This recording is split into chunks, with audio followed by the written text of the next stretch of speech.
രോഹിത്തിനെ ഒന്ന് നോക്കി കുഞ്ഞൻ കണ്ണൻ്റെ ഫോണിലേക്ക് ഡയൽ ചെയ്തു. അവൻ്റെ നമ്പറിൽ വിളിച്ചപ്പോൾ സ്വിച്ച് ഓഫ്. എല്ലാം കൊണ്ടും കുഞ്ഞനാകെ തളർന്നു. പെട്ടെന്നാണ് അവൻ്റെ ഓർമ്മയിൽ കണ്ണൻ പ്രൈവറ്റായി ഒരു സിം എടുത്തിരുന്ന കാര്യം തെളിഞ്ഞത്. അവൻ തിടുക്കത്തിൽ ആ നമ്പറിലേക്ക് വിളിച്ചു നോക്കി. ഭാഗ്യത്തിന് കോള് പോകുന്നുണ്ടായിരുന്നു. പക്ഷേ ആരും തന്നെ ഫോൺ അറ്റൻഡ് ചെയ്തിരുന്നില്ല. കുഞ്ഞൻ്റെ ഫോൺ സ്പീക്കർ മോഡിലായിരുന്നു. വാടാ, അതും പറഞ്ഞ് രോഹിത് നേരെ പാർക്കിങ്ങിലേക്ക് ഓടി. കാര്യം മനസ്സിലാവാതെ കുഞ്ഞനും ശ്യാമും. രോഹിത്തിൻ്റെ കാർ ഹൈവേയിലൂടെ പാഞ്ഞു. രോഹിത്തിൻ്റെ ഒരു കസിൻ സൈബർ സെല്ലിൽ വർക്ക് ചെയ്യുന്നുണ്ടായിരുന്നു. കണ്ണൻ്റെ ഫോൺ ഓൺ ആയതിനാൽ എളുപ്പം തന്നെ ലൊക്കേഷൻ ട്രേസ് ചെയ്യാൻ അവർക്ക് കഴിഞ്ഞു. നേരത്തെ അവർ രണ്ടായി തിരിഞ്ഞ ടൗണിൽ നിന്നും ഏകദേശം 28 കിലോമീറ്റർ അകലെ ഒരു ഫോറസ്റ്റ് ഏരിയയിലായിരുന്നു ലൊക്കേഷൻ കാണിച്ചത്. അപ്പോൾ തന്നെ സ്റ്റീഫനെയും ടീമിനെയും കുഞ്ഞൻ കണക്ട് ചെയ്തു. ഈ സമയത്തിനകം പല പ്രാവശ്യം കുട്ടികളെ അന്വേഷിച്ച് പാറുവിൻ്റെ കോൾ കുഞ്ഞന് വന്നിരുന്നു. നെഞ്ചു നീറ്റും വേദന സഹിച്ചുകൊണ്ടവൻ തനിക്കൊപ്പം ഉണ്ടെന്നവൻ പറഞ്ഞു. ലൊക്കേഷൻ അനുസരിച്ച് അവരെ എത്തിയത് കാടിനകത്തുള്ള ഒരു ഒറ്റനില കെട്ടിടത്തിന് മുന്നിലായിരുന്നു. മറുത്തൊന്ന് നോക്കാതെ എല്ലാവരും അകത്തേക്ക് പാഞ്ഞു. ഇതിനിടയിൽ അവർക്കെതിരെ വന്നവരെ സ്റ്റീഫനും കൂട്ടരും അടിച്ചൊതുക്കി. അവർ അകത്തേക്ക് കയറിയ നിമിഷം അവിടുന്ന് ഒരു കാറ് പുറത്തേക്ക് പോയിരുന്നു. കുഞ്ഞനാദ്യം കണ്ട റൂമിലേക്ക് ഓടിക്കയറി. അതൊരു പൊട്ടിപ്പൊളിഞ്ഞ പഴയ സാധനങ്ങൾ ഇട്ടിരുന്ന റൂമായിരുന്നു. അവൻ്റെ കണ്ണുകൾ ആ മുറി മുഴുവൻ പാഞ്ഞു. പെട്ടെന്നാണ് ഒരു കോർണറിലായി കിടക്കുന്ന രൂപം അവൻ്റെ കണ്ണിൽ കുടുങ്ങിയത്. ഇടറുന്ന കാലടികളോടെ അവൻ അങ്ങോട്ട് നടന്നു. അവിടെ രക്തമൊഴുകി ബോധമില്ലാതെ കിടക്കുന്ന കണ്ണനെ കാണി അവൻ ശില പോൽ തറഞ്ഞു നിന്നു. കണ്ണൻ്റെ വെള്ള ഷർട്ട് മുഴുവൻ രക്തത്താൽ നനഞ്ഞു കിടക്കുന്നു. മുഖം മുഴുവൻ അടികൊണ്ട പാടുകൾ, കഴുത്ത് സൈഡിലായി ഷൂ കൊണ്ടമർത്തിയ പാടുകൾ. മോനെ കണ്ണ, അലറിക്കരഞ്ഞുകൊണ്ടവൻ കണ്ണനെ മടിയിലേക്ക് കിടത്തി. കണ്ണ, നിർത്തിക്കോ നിന്റെ തമാശ, കുറച്ച് കൂടുന്നുണ്ട് കേട്ടോ. മതി നിന്റെ കളിയൊക്കെ. നീയാ ജയിച്ചത് ഞാൻ സമ്മതിക്കുക. ഇനിയും മിണ്ടാതെ കിടന്ന് പറ്റിക്കല്ലേ. അത് പറഞ്ഞവൻ കണ്ണൻ്റെ കവിളിൽ ഒരു ഭ്രാന്തനെ പോലെ തട്ടി വിളിച്ചു. അത് കണ്ടുകൊണ്ടാണ് രോഹിത്തും ശ്യാമും വന്നത്. ഞെട്ടലോടെ ഇരുവരും തമ്മിൽ നോക്കി. അവർ കുഞ്ഞനടുത്തേക്ക് ഓടി. ദേ നോക്കടാ, ഈ ചെക്കൻ പേടിപ്പിക്കുന്നത്. അവനോട് എണീക്കാൻ പറയടാ. ശ്യാമിനോട് കരഞ്ഞുകൊണ്ട് കണ്ണൻ പറഞ്ഞു. അവർക്ക് ആ കാഴ്ച സഹിക്കാവുന്നതിലും അപ്പുറമായിരുന്നു. കണ്ണൻ്റെ അവസ്ഥ ഗാർഡ്സിനെയും സ്തബ്ധരാക്കി. അവർ ഓരോരുത്തരും സ്വയം പഴിച്ചു. Sir, അമ്മയ്യ madam. അതും പറഞ്ഞുകൊണ്ട് സ്റ്റീഫൻ കുഞ്ഞനെ നോക്കി. കുഞ്ഞൻ ഞെട്ടിപ്പിടഞ്ഞു മുഖം ഉയർത്തി.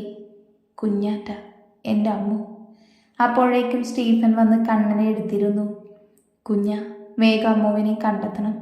കണ്ണനെ ഹോസ്പിറ്റലിലേക്ക് മാറ്റണം. ഇപ്പോൾ തന്നെ, സമയം വൈകി. മുന്നറിയിപ്പെന്ന പോലെ ശ്യാം പറഞ്ഞു. കുഞ്ഞൻ പുറത്തേക്ക് പാഞ്ഞു. കുഞ്ഞാറ്റെ, അമ്മുവിനെ വിളിച്ച് ഭ്രാന്ത് പിടിച്ച പോലെ അവൻ അവിടെ അലഞ്ഞു. പെട്ടെന്നാണ് അവൻ്റെ കണ്ണിലൊരു കുഞ്ഞു ഡോറ് പെട്ടത്. സംശയത്തോടെ അവൻ അവിടേക്ക് ചുവട് വെച്ചു. പഴകിയ തടി കൊണ്ടുള്ള ഡോറായതിനാൽ പെട്ടെന്ന് തന്നെ അത് തുറന്നു വന്നു. വിറക്കുന്ന കാലടികളോടെ കുഞ്ഞനകത്തേക്ക് കയറി. അവിടെയുള്ളതിൽ വിശാലമായ മുറിയായിരുന്നു അത്. അവൻ്റെ മിഴികൾ ബെഡിലേക്ക് നീണ്ടു. ഒന്നേ നോക്കിയുള്ളൂ. കണ്ണുകൾ മുറുക്കെ അടച്ചു തലതിരിച്ചു. മിഴിനീരിന് പകരം രക്തമാണ് പൊടിയുന്നത് എന്ന് അവന് തോന്നിപ്പോയി. അവൻ്റെ മനസ്സിലേക്ക് ഇപ്പൊ കണ്ട ചിത്രം തെളിഞ്ഞു വന്നു. ബെഡിൽ വാടി തളർന്ന് അർദ്ധനഗ്നയായി കിടക്കുന്ന അമ്മു. കുഞ്ഞാറ്റേ, അവൻ അവൾക്കടുത്തേക്ക് പാഞ്ഞു. അവളെ നോക്കാതെ തന്നെ ഇട്ടിരുന്ന ഷർട്ട് അടിച്ചു മാറ്റി അവളെ പൊതിഞ്ഞ് നെഞ്ചോടെ ചേർത്തു. അവൻ്റെ കണ്ണുകൾ അവളുടെ കുഞ്ഞുമുഖത്ത് തറഞ്ഞു നിന്നു. എപ്പോഴുമുള്ള കുസൃതിയും കുറുമ്പുമൊന്നും അവളുടെ മുഖത്തില്ല. ഇരു കവിളുകളും അടികൊണ്ട് കല്ലിച്ചിരിക്കുന്നു. കുസൃതി ചിരി പറ്റാത്ത ചുണ്ടുകളിൽ മുറിഞ്ഞു ചോരപ്പാട് തെളിഞ്ഞു നിൽക്കുന്നുണ്ട്. കഴുത്തിലും മറ്റും ദന്തങ്ങളും തെളിഞ്ഞു നിൽക്കുന്നു. നെഞ്ചു പൊടിയും പോലെ തോന്നി അവന്. അവളെ ഇങ്ങനെ കാണുന്നതിന് മുൻപ് തന്നെ താൻ മരിച്ചിരുന്നെങ്കിൽ. ആത്മാർത്ഥമായി അവൻ ആഗ്രഹിച്ചു പോയി. അമ്മുവിനെയും കുഞ്ഞിനെയും അന്വേഷിച്ച് വന്നവർ കാണുന്നത് അവളെ മാറോടടക്കി മറ്റേതോ ലോകത്തെന്ന പോലെ ഇരിക്കുന്ന കുഞ്ഞിനെയാണ്. അമ്മുവിൻ്റെ ദേഹത്ത് കിടക്കുന്ന അവൻ്റെ ഷർട്ട് കണ്ടപ്പോൾ തന്നെ അവിടെ നടന്നത് അവർക്ക് മനസ്സിലായി. സ്റ്റീഫൻ നിറഞ്ഞ കണ്ണുകളോടെ ഒന്ന് നോക്കി കാറ്റുപോലെ പുറത്തേക്ക് പാഞ്ഞു. അവൻ്റെ മനസ്സിൽ അവളുടെ നിഷ്കളങ്കമായ മുഖം തെളിഞ്ഞു. എപ്പോൾ കണ്ടാലും യാതൊരു ഭയവും കൂടാതെ അച്ചായോ എന്ന് വിളിച്ചു ഓടി വരുന്ന അമ്മുവിനെ ഓർക്കെ ആദ്യമായി സ്വയം പഴിച്ചു. അവന് സ്വയം വെറുപ്പ് തോന്നി, അവളെ രക്ഷിക്കാൻ കഴിയാതെ പോയതിൽ. പിന്നെ വൈകിപ്പിച്ചില്ല. രോഹിത് അറേഞ്ച് ചെയ്ത ആംബുലൻസിലേക്ക് ഇരുവരെയും കയറ്റി. അരമണിക്കൂർ കൊണ്ട് തന്നെ അവർ കളത്തിങ്കൽ സ്പെഷ്യാലിറ്റി ഹോസ്പിറ്റലിലേക്ക് കയറി. മുന്നേ അറിയിച്ചത് കൊണ്ട് തന്നെ സ്ട്രെച്ചറും ഡോക്ടേഴ്സും നഴ്സുമാരും തയ്യാറായിരുന്നു. ഇരുവരെയും വേഗം ഐസിയുവിലേക്ക് കയറ്റി. കണ്ണിന് വയറിൽ കുത്തേറ്റിട്ടുള്ളതിനാൽ നേരെ ഒബ്സർവേഷൻ തിയേറ്ററിലേക്ക് മാറ്റി. ബ്ലഡ് ലോസ് കൂടുതലായതിനാൽ ആവശ്യമായ ബ്ലഡ് കൊടുത്ത് ക്ഷാമായിരുന്നു. അമ്മുവിൻ്റെ തല എവിടെയോ നല്ല ശക്തിയിൽ ഇടിച്ചിരുന്നു. ഇതുവരെയും അവളുടെ ശരീരം മരുന്നുകളോട് പ്രതികരിച്ചിരുന്നില്ല. അതുകൊണ്ട് തന്നെ അവളെ എമർജൻസി ഐസിയുവിലേക്ക് മാറ്റി.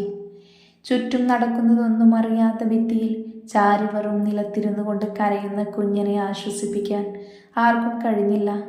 അവസാനം ഇനിയും സത്യം മറച്ചുവെക്കാൻ കഴിയില്ല എന്ന് മനസ്സിലാക്കി കുഞ്ഞിന് വന്ന പാറുവിൻ്റെ കോൾ ശ്യാം അറ്റൻഡ് ചെയ്തു. പാറുവിനോട് കണ്ണനും അമ്മുവിനും ചെറിയൊരു ആക്സിഡൻറ്റ് പറ്റിയെന്നും ഇപ്പോൾ ഹോസ്പിറ്റലാണെന്നും പറഞ്ഞു. അപ്പോൾ തന്നെ പാറു ഡ്രൈവറെ കൂട്ടി ഹോസ്പിറ്റലിലേക്ക് തിരിച്ചു.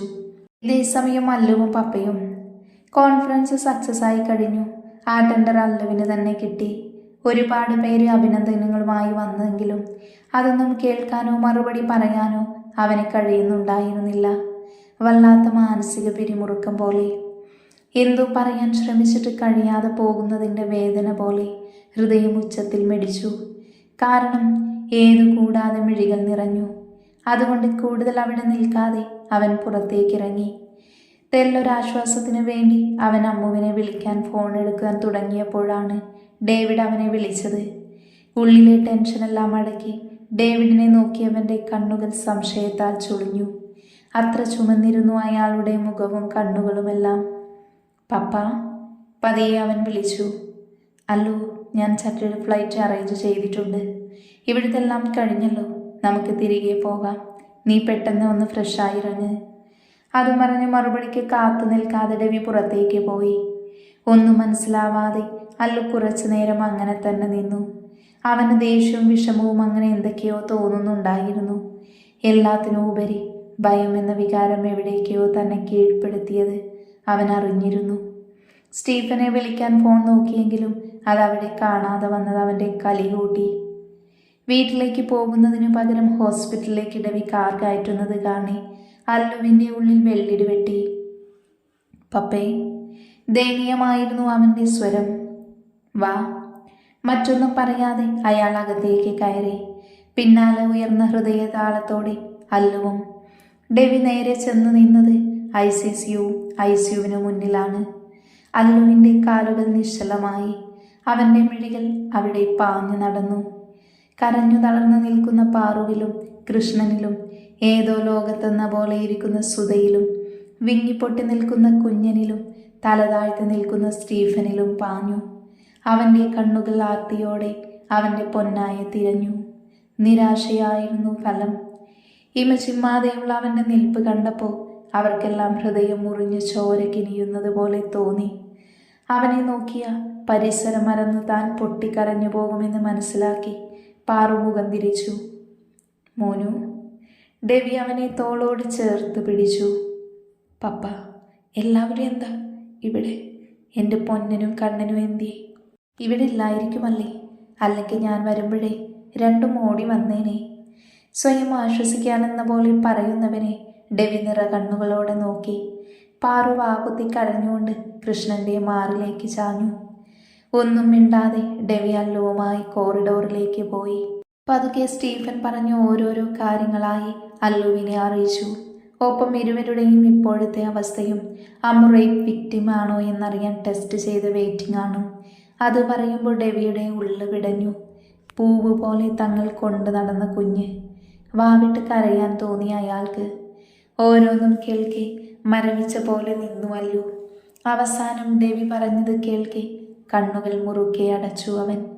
തലയിൽ ആരോ ഒരു കുടം കൊണ്ട് അടിച്ച പോലെ ഒരു തുള്ളി കണ്ണുനീർ അവൻ്റെ കണ്ണിൽ നിന്നും ഒഴുകി. ഒരേ ഒരു തുള്ളി മാത്രം. പക്ഷേ അതിന് 1000 നദികളെ എരിക്കാൻ പ്രാപ്തമായ ചൂടായിരുന്നു. അത് കണ്ണുനീരായിരുന്നില്ല. അവൻ്റെ ഹൃദയം മുറിഞ്ഞ് പുറത്തേക്കൊഴുകിയ ഒരു തുള്ളി രക്തമായിരുന്നു. അവനെ ഒന്ന് നോക്കി മൗനമായി ഡെവി നെഞ്ചിലേക്ക് അണച്ചു പിടിച്ചു. ഒന്നും മിണ്ടാതെ കണ്ണുകൾ അടച്ചവൻ ആ അച്ഛൻ്റെ നെഞ്ചിൽ പതുങ്ങി. തനിക്കടുത്ത് മറ്റൊരു സാമീപ്യം തോന്നിയപ്പോഴാണ് അവൻ കണ്ണു തുറന്നു നോക്കിയത്. അവനെ തന്നെ നോക്കി വിങ്ങിപ്പൊട്ടി നിൽക്കുന്ന കുഞ്ഞൻ. ഒന്നും പറയാതെ അവൻ്റെ കുഞ്ഞനെ നെഞ്ചിലേക്ക് പൊതിഞ്ഞു പിടിച്ചു. അവർക്ക് ഒന്നും ഉണ്ടാവില്ലടാ, അത്രമാത്രം പറഞ്ഞ് കുഞ്ഞൻ്റെ നെറുകയിൽ ചുണ്ടമർത്തിയവൻ. ഇരുവരെയും ഹോസ്പിറ്റലാക്കിയിട്ട് ഒരു രാത്രിയും 2 പകലും കടന്നുപോയി. അവർക്കായി ഉണ്ണാതെ ഉറങ്ങാതെ പുറത്തെല്ലാവരും കാത്തിരുന്നു. ഇപ്പം രാത്രി 7:30 കഴിഞ്ഞു. ഹോസ്പിറ്റലിൽ നിന്നും ആരും പോകാൻ തയ്യാറാകാത്തത് കൊണ്ട് തന്നെ അവിടെ 2 റൂം എടുത്തിരുന്നു. എങ്കിലും ആരും റൂമൊന്ന് യൂസ് ചെയ്തിരുന്നില്ല. ഒന്ന് ഫ്രഷാകാൻ പോകും, അത്ര തന്നെ. ഇപ്പം എല്ലാവരും ഐസുവിൻ്റെ ഫ്രണ്ടിലാണ്. കണ്ണിനെ ഒബ്സർവേഷനായി മാറ്റിയിരുന്നു. ഇതിനിടയിൽ തന്നെ അമ്മു മരുന്നുകളോട് പ്രതികരിച്ചു തുടങ്ങിയെന്ന് ഡോക്ടർ പറഞ്ഞു. ഒപ്പം ടെസ്റ്റ് റിപ്പോർട്ട് റേപ്പ് നടന്നിട്ടില്ലെന്നും അവർക്കെല്ലാം അതൊരു ആശ്വാസം തന്നെയായിരുന്നു. ചുരുങ്ങിയ സമയം കൊണ്ട് അല്ലു ആകെ വാടി തളർന്നിരുന്നു. അവനെ അത്തരമൊരു ഭാവത്തിൽ ആദ്യമായാണ് പാറു പോലും കാണുന്നത്. വേദനയോടെ അവനെ നോക്കി നിൽക്കുകയല്ലാതെ മറ്റൊന്നും ചെയ്യാൻ ആർക്കും കഴിയില്ലായിരുന്നു. കാരണം അവനിലെ ശക്തിയും അവൻ്റെ നിലനിൽപ്പുമായവളാണ് അകത്ത് കിടക്കുന്നത്. അവൾക്കല്ലാതെ മറ്റൊരാൾക്കും അവനെ പഴയ അല്ലുവാക്കാൻ സാധിക്കില്ലെന്ന് ഉറപ്പുള്ള കാര്യമായിരുന്നു. ഡോക്ടർ, അമ്മുവിനെ നോക്കുന്ന ഡോക്ടറുടെ ക്യാബിനിൽ ഇരിക്കുവാണ് അല്ലു, കൂടെ ഡെവിയും കൃഷ്ണനും. ജെറിൻ സാറേ, 10 മിനിറ്റിനകം റൂമിലേക്ക് മാറ്റും. 3 മാസത്തേക്ക് നന്നായി ശ്രദ്ധിക്കണം. സർജറിയുടെ മുറിവ് കൂടാതെ ദേഹം മുഴുവൻ ചതഞ്ഞിട്ടുണ്ട്. പിന്നെ വലത്തെ കൈയും ഫ്രാക്ചറുമുണ്ട്. ഡോക്ടറുടെ വാക്കുകൾ കേൾക്കെ മൂവരുടെയും കണ്ണ് നനഞ്ഞു. ഡിഗ്രി പഠിക്കുവാണെങ്കിൽ പോലും കുഞ്ഞു മുറിവ് വന്നാൽ പിന്നെ അല്ലൂച്ച, കുഞ്ഞിച്ചായ എന്നു വിളിച്ച് ഇരുവരുടെയും അടുത്തു നിന്നും മാറില്ലവൻ. കൃഷ്ണനും അമ്മുവിനെ പോലെ തന്നെ പ്രിയപ്പെട്ടവരാണ് കണ്ണനും കുഞ്ഞനും അല്ലുവുമൊക്കെ. എങ്കിലും ഒരുപടി ഇഷ്ടം കൂടുതൽ കണ്ണനോട് തന്നെയാണ്. സർ, അമ്മയ മാഡം കോൺഷ്യസ് ആയിട്ടുണ്ട്. സോ 1 മണിക്കൂറിനകം കുട്ടിയെ റൂമിലേക്ക് മാറ്റും. എല്ലാവരെയും നോക്കി ഡോക്ടർ പറഞ്ഞു. അത് കേൾക്കാൻ അല്ലുവിന് വല്ലാത്ത സമാധാനം തോന്നി. കാരണം ഒരാഴ്ചയായി അവൻ്റെ പ്രാണനെ കണ്ടിട്ട്. വിവാഹം കഴിഞ്ഞിട്ട് ആദ്യമായിട്ടായിരുന്നു 24 മണിക്കൂറിൽ കൂടുതൽ അവർ അകന്നിരുന്നത്. അവരുടെ ഹോസ്പിറ്റലായതുകൊണ്ട് തന്നെ അവന് വേണമെങ്കിൽ കയറി കാണാമായിരുന്നു. പക്ഷേ അവളുടെ അപ്പോഴത്തെ അവസ്ഥ അവനെ കാണാൻ കരുത്തില്ലായിരുന്നു. സംസാരത്തിനിടയിൽ ഡോക്ടറിനൊരു കോള് വന്നു. അവരെ നോക്കി കൈ കാണിച്ച് അയാൾ ഫോൺ എടുത്തു. അപ്പോഴും അത്ര തെളിച്ചമില്ലാത്ത ഡോക്ടറിൻ്റെ മുഖം രവി പ്രത്യേകം ശ്രദ്ധിച്ചു. ലാൻഡ് ഫോൺ കോൾ അറ്റൻഡ് ചെയ്ത ശേഷം ജെറിൻ സാറിനെ റൂമിലേക്ക് മാറ്റിയിട്ടുണ്ട്, ഡോക്ടർ അവരോട് പറഞ്ഞു. അവർ വേഗം തന്നെ പുറത്തേക്ക് ഇറങ്ങി. റൂമിലേക്ക് കയറി കണ്ടു കുഞ്ഞിൻ്റെ വയറിൽ മുഖമർത്തി കിടക്കുന്ന കണ്ണനെയും അവനെ തന്നെ നോക്കി കണ്ണ് നിറച്ചു നിൽക്കുന്ന പാറുവിനെയും സാരി തലപ്പ് കൊണ്ട് വാപ്പൊത്തി പിടിച്ച് തേങ്ങുന്ന സുധയെയും. കണ്ണ, അവൻ്റെ മുടിയിൽ തലോടി അല്ലു പതിയെ വിളിച്ചു. അല്ലൂച്ച, നിക്കമ്മൂനെ കാണണം, ഒന്ന് വിളിച്ചുകൊണ്ട് വരുവോ? വിതുമ്പിക്കൊണ്ട് ചോദിക്കുന്നവനെ കരുതലോടെ നെഞ്ചോട് ചേർത്ത് വെച്ചു അല്ലു. ഒപ്പം മറുകൈയാലെ അവരെ നോക്കി കണ്ണു നിറച്ചു നിൽക്കുന്ന കുഞ്ഞനെയും. അവൾ നമ്മുടെ അമ്മൂസല്ലേ, വേഗം വരും കേട്ടോ.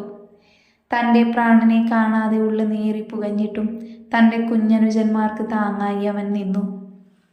തങ്ങളുടെ ഇച്ഛായിൻ്റെ ഉള്ളറിഞ്ഞെന്ന പോലെ ഇരുവരും അവനോട് കൂടുതൽ കൂടുതൽ പറ്റിച്ചേർന്നു. അല്ലുവും പാറുവും സുധയും കൃഷ്ണനും ഡെവിയും മാറി മാറി ഐസുവിന് മുന്നിൽ കണ്ണനും ഒപ്പം നിന്നു. കുറച്ച് സമയത്തിനു ശേഷം അമ്മുവിനെ റൂമിലേക്ക് മാറ്റി. അവരുടെ തന്നെ ഹോസ്പിറ്റലായതുകൊണ്ട് അല്ലുവിൻ്റെ നിർദ്ദേശപ്രകാരം കൂടുതൽ VIP റൂമെടുത്ത് കണ്ണനെയും അമ്മുവിനെയും ഒരു റൂമിൽ 2 ബെഡിലായി കിടത്താൻ തീരുമാനിച്ചു. റൂമിൽ 2 പേഷ്യൻ്റ് ബെഡ് കൂടാതെ ഒരു ബൈസ്റ്റാൻഡർ ബെഡും, ഒരു ടേബിളും ചെയറും, 2 ബെഡുകൾ ഇടയ്ക്കായി ഒരു കർട്ടനും. ക്ഷമയോടെ തൻ്റെ പ്രാണനെയും കാത്ത് കണ്ണനൊപ്പം ഇരിക്കുകയാണ് അല്ലു. ഒരുപാട് നേരത്തെ കരച്ചിലിനു ശേഷം വേദന കൊണ്ട് പുളയുന്നവനെ നെഞ്ചിൽ താങ്ങിയ വേദനയോടെ അല്ലുവാണ് ഉറക്കിയത്. അന്നേരമാണ് സ്റ്റീഫൻ്റെ കോൾ അവനെ തേടിയെത്തിയത്. അവൻ കണ്ണനെ ഒന്ന് നോക്കി പുറത്തേക്കിറങ്ങി കോറിഡോറിലേക്ക് നടന്നു. അന്നേരം അവൻ്റെ മുഖം പകയും ദേഷ്യവും കൊണ്ട് വലിഞ്ഞു മുറുകിയിരുന്നു. സ്റ്റീഫനോട് സംസാരിച്ച് തിരികെ റൂമിലേക്ക് കയറാൻ നിന്നപ്പോഴാണ് സ്ട്രെച്ചറും കൊണ്ട് 2 സ്റ്റാഫ്സ് പുറത്തേക്ക് ഇറങ്ങിയത്. അവർക്കൊപ്പം ഡോക്ടറും അല്ലുവിനെ കണ്ട് ഡോക്ടർ നിന്നു. അവൻ്റെ ഷോൾഡറിൽ അമർത്തി പിടിച്ചു. കുട്ടിയെ റൂമിലേക്ക് മാറ്റിയിട്ടുണ്ട്. ഇപ്പോൾ സഡേഷൻ കൊടുത്ത മയക്കത്തിലാണ്. പിന്നെ ഞങ്ങൾക്ക് ചെറിയൊരു കൺഫ്യൂഷൻ ഉണ്ട്. പക്ഷേ ഫൈനൽ എക്സാമിനേഷൻ കഴിഞ്ഞിട്ട് മാത്രമേ എന്തെങ്കിലും പറയാൻ പറ്റത്തുള്ളൂ. അതും പറഞ്ഞ ഡോക്ടർ മുന്നോട്ട് നടന്നു. വിറയ്ക്കുന്ന കാലുകളോടെ പിടയ്ക്കുന്ന ഹൃദയത്തോടെ അവനകത്തേക്ക് കയറി. കണ്ണിനടുത്തുള്ള ബെഡിലായി കിടത്തിയിരിക്കുന്നവളെ കാണി അവൻ്റെ നെഞ്ചു വിളഞ്ഞു. അത്രമേൽ അവൾ വാടിത്തളർന്നിരുന്നു. വാടിത്തളർന്ന് ചവിട്ടി അരയ്ക്കപ്പെട്ട ഒരു പനിനീർ പൂവ് പോലെ ആയിരുന്നു അവള്. അവൻ അവളിൽ തന്നെ മിഴികൾ പതിപ്പിച്ചു. തൻ്റെ പ്രണയത്താൽ ചുവപ്പിച്ചിരുന്ന കുസൃതി ഒളിപ്പിച്ച ചുണ്ടുകൾ മുറിവിനാൽ ഇരുണ്ടുപോയിരിക്കുന്നു. പ്രണയത്തോടെ അതിരം അമർത്തിയിരുന്ന പഞ്ഞിക്കവിളുകൾ നന്നേ ചൊട്ടിയിരിക്കുന്നു. ഒപ്പം അടികൊണ്ട പാടുകളും തൻ്റെ പ്രണയം മാത്രം ഏറ്റുവാങ്ങിയിരുന്ന കവിളുകളും കഴുത്തുമൊക്കെ ദന്തക്ഷതങ്ങളാൽ മുറിവേറ്റിരിക്കുന്നു. തൻ്റെ പ്രണയപൂർണമായി അവളിൽ പകർന്നു നൽകിയപ്പോൾ അവളിൽ തെളിഞ്ഞ പ്രണയം കൊണ്ടുള്ള ചെറുനോവ് പോലും സന്തോഷത്തെക്കാളും അവനിൽ നിറച്ചത് സങ്കടം തന്നെയായിരുന്നു. കാരണം അത്രത്തോളം അവൻ അവളുടെ കാര്യത്തിൽ സ്വാർത്ഥനായിരുന്നു. താൻ പൊന്നുപോലെ നെഞ്ചിൽ പൊതിഞ്ഞു പിടിച്ചു നടന്നവളെയാണ്. എബ്രഹാം, വിടില്ല നിന്നെ ഞാൻ. നിന്റെ ദുഷിച്ച കണ്ണുകൾ പതിഞ്ഞത് എൻ്റെ പ്രാണന്മേൽക്കാണ്. നിന്റെ കൈകൾ പതിഞ്ഞത് ഞാൻ പൊന്നുപോലെ കാത്തുകൊണ്ട് നടന്ന എൻ്റെ ജീവനുകൾക്ക് നേരെയാണ്. എൻ്റെ പകയിൽ എരിഞ്ഞടങ്ങും നീ. ഒറ്റയടിക്ക് നിന്നെ ഞാൻ കൊല്ലില്ല. എല്ലാം നഷ്ടപ്പെട്ട മരണവേദന അറിഞ്ഞു തന്നെയാ നിന്നെ കൊല്ലത്തുള്ളൂ. എൻ്റെ കാൽ കീഴിൽ പിഴഞ്ഞു തീരും നീ. തീർക്കും ഞാൻ. കാത്തിരുന്നു എന്നിലെ ചെകുത്താനെ അറിയാനായി. ഉള്ളിൽ തെളിഞ്ഞു വരുന്ന കോപം തൻ്റെ പ്രാണന്റെ മുഖം കാണി ശമിക്കുന്നത് അവൻ അറിഞ്ഞു. അവനു വേണ്ടി എല്ലാവരും മാറി നിൽക്കുകയായിരുന്നു ആ സമയം. പൊന്നേ, കാതരുകിൽ വിളിച്ചുകൊണ്ട് അവൻ അമ്മുവിൻ്റെ നെറ്റിയിൽ ചുംബിച്ചു. ക്ഷമിക്കുവോടാ നീ നിന്റെ ഇച്ഛയോട്. പതിയെ മൊഴിഞ്ഞുകൊണ്ട് അവൻ അവളുടെ കഴുത്തിലേക്ക് മുഖം പൊഴുത്തി കരഞ്ഞു. ആരും അവനെ തടഞ്ഞില്ല. അവർക്കറിയാമായിരുന്നു അവൻ്റെ ഉള്ളിൽ നിറഞ്ഞു നിന്നിരുന്ന സങ്കടക്കടൽ.